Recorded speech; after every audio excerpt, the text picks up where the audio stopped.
как рассматривает человека Григорий Паламы? Он говорит о том, что человек состоит из энергии. Внутри нас все движется постоянно. Мысли – это энергии.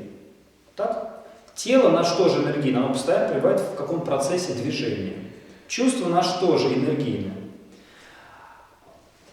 Задача человека – все вот эти энергии выстроить таким образом, чтобы они были направлены на Бога.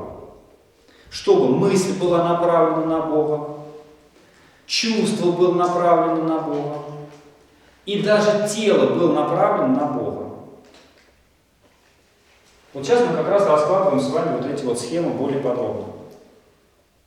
И тогда, когда человек выстроит свои энергии, он станет резонировать на энергии Божией. Почему человек не выходит на опыт Богообщения? Не потому, что Бог не хочет с ним общаться, потому что энергии человека разбросаны. Мы смотрим телевизор, я вижу там девушка какая-то красивая, я вижу машину проехала, мои энергии в разные стороны раскиданы. Че-че?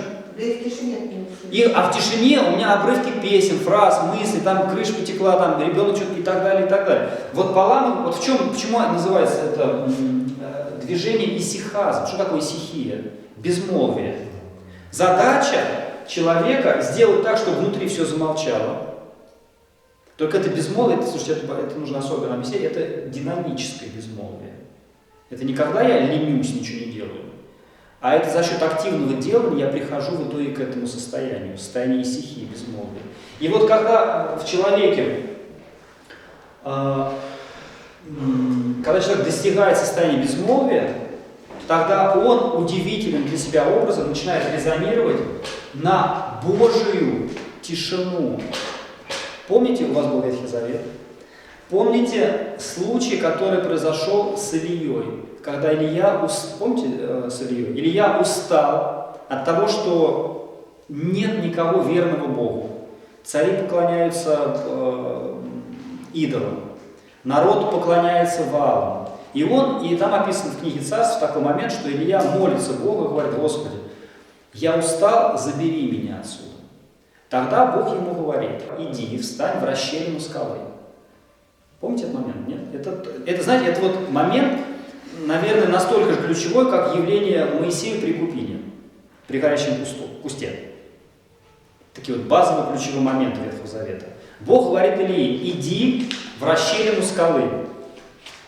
Перед тобой пройдет ветер, который ломает, все ломает, двигает камни, но не в ветре Бог.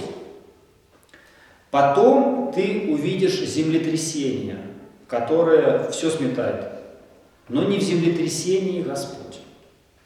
Дальше, говорит, перед тобой пройдет огонь, который все сожигает, но не в огне Бог. А дальше ты услышишь веяние тихого ветра. И дальше Бог замолкает. Хотя у нас вот в греческом переводе там написано «и там Бог». В оригинале там просто «веяние тихого ветра».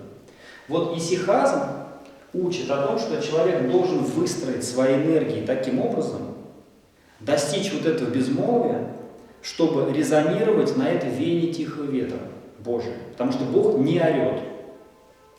Орет сатана, вот он орет, там долбится. Бог разговаривает тихо. То, что мы его не слышим, это проблема в том, что внутри нас все орет. Когда внутри нас все замолкает, мы начинаем резонировать на вот эти энергии Божьи. То есть для того, чтобы познать Бога, это тоже один из споров между Варламом и Григорием Паламой. Для того, чтобы познать Бога, Варлам учил о том, что человек не должен сам меняться. Достаточно просто хорошо подумать. Интеллект. Палама говорил, для того, чтобы познать Бога, человек сам должен измениться под Бога, трансформироваться под Него. Если он не трансформируется, он на Бога не выйдет. Интеллектом нельзя выйти на Бога. На земле нельзя создать такой тишины. Не то, что нельзя, а опыт церковный говорит о том, что можно и нужно. Об этом учит исихазм, об этом учит Палама, об этом учит Ной. Иначе Палама врет. Иначе то, о чем он пишет... То, что вы сказали, это как раз идет на грани жизни и смерти. Это на грани, это вы очень хорошо сказали, только не на грани жизни и смерти, а это на грани двух бытийств, человеческого и Божьего. То есть бытия человека существо тварное,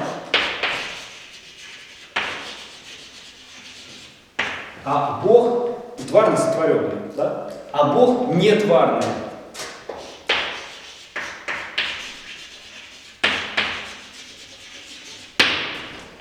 И вот здесь есть граница между ними.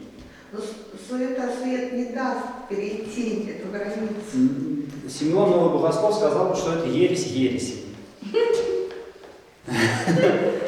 Понимаете? Именно задача человека, согласно замыслу Божьему, чтобы между ними было общение. Чтобы человек общался с Богом, оставаясь самим собой. И Бог хочет от человека этого общения. Если мы не выходим вот на это общение, как говорил Христос, да, вот это известные слова его, что и не говорите, что вам есть или что пить, или во что одеться, потому что всего этого ищут язычники. Мы в этом плане тогда ничем не отличаемся от язычников. Именно это и есть подвиг веры, мужество веры, когда мы выходим вот на это, когда мы пренебрегаем земным. Дальше насколько нас хватит. Кто-то мало, кто-то больше. Но сказать, что нельзя, значит просто взять и отрубить перспективу, понимаете? Нельзя так говорить.